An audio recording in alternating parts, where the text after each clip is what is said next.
प्यारे बहनों, अभी तक हमने उत्पत्ति के आधार पर शब्दों का वर्गीकरण पढ़ा। अब रचना या बनावट के आधार पर शब्दों का वर्गीकरण पढ़ेंगे। रचना के आधार पर शब्द 3 प्रकार के होते हैं: रूढ़ शब्द, यौगिक शब्द, योग रूढ़ शब्द। रूढ़ शब्द वे शब्द जिनके खंड नहीं किए जा सकते रूढ़ शब्द कहलाते हैं, जैसे कल, रात, हाथी, घर आदि।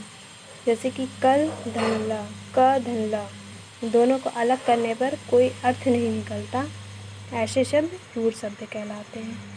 यौगिक शब्द वे शब्द जो दो सार्थक शब्दों के जोड़े से बनाए जाते हैं, यौगिक शब्द कहलाते हैं।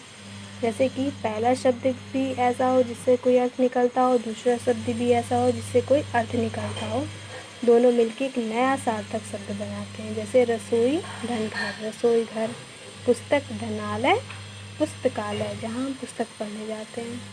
इसी प्रकार तीसरा योग रूढ़ शब्द वे शब्द जो 2 या 2 से अधिक शब्दों को जोड़कर बनते हैं तथा किसी अर्थ को प्रकट करते हैं, योग रूढ़ शब्द कहलाते हैं। 2 शब्द को जोड़कर जो शब्द बनते हैं, अर्थात पहला शब्द तथा दूसरा शब्द मिला के एक नया शब्द बनता है जिसका अन्य अर्थ निकलता है।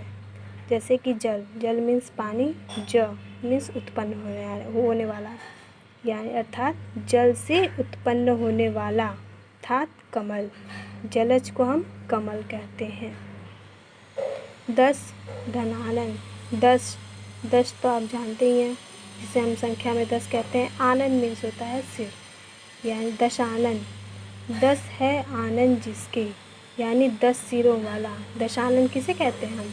रावण का नाम है। नीलकंठ यानी नील यानी नीला, कंठ मीन्स गला, जिसे जोड़कर क्या बनता है? नीलकंठ। नीला है कंठ जिसका, अर्थात शिव। नीलकंठ हम किसे बोलते हैं? शिव जी को बोलते हैं। हिम धन आलय, हिमालय। हिम मीन्स बर्फ, आलय जहाँ बर्फ पड़ी है। घर यानी बर्फ का घर, अर्थात एक पर्वत का नाम हिमालय। इसी प्रकार प्रयोग के आधार पर शब्दों का वर्गीकरण। प्रयोग के आधार पर शब्द 2 प्रकार के होते हैं: विकारी शब्द, अविकारी शब्द। विकारी शब्द जो शब्द लिंग, वचन, काल आदि के बदलने पर अपना रूप बदल लेते हैं उन्हें विकारी शब्द कहते हैं।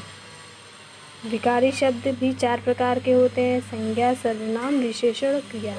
संज्ञा जैसे आप लड़का को अगर लिंग, वचन, काल आदि के बदलने पे इसका क्या हो जाएगा?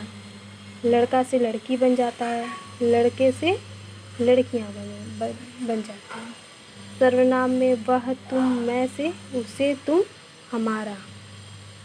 विशेषण अच्छा होगा तो उसे हम अच्छी भी कह सकते हैं, अच्छे भी कह सकते हैं। क्रिया आता है, आते हैं, तो आती है, आया या आएंगे। इस प्रकार जो शब्द लिंग, वचन, काल आदि के बदलने पर अपना रूप बदल लेते हैं उन्हें विकारी शब्द कहते हैं। अर्थात जब किसी शब्द पे लिंग, वचन या काल आदि का प्रभाव पड़ता है तो उसका वजह से लड़का से लड़की, अच्छा से अच्छी।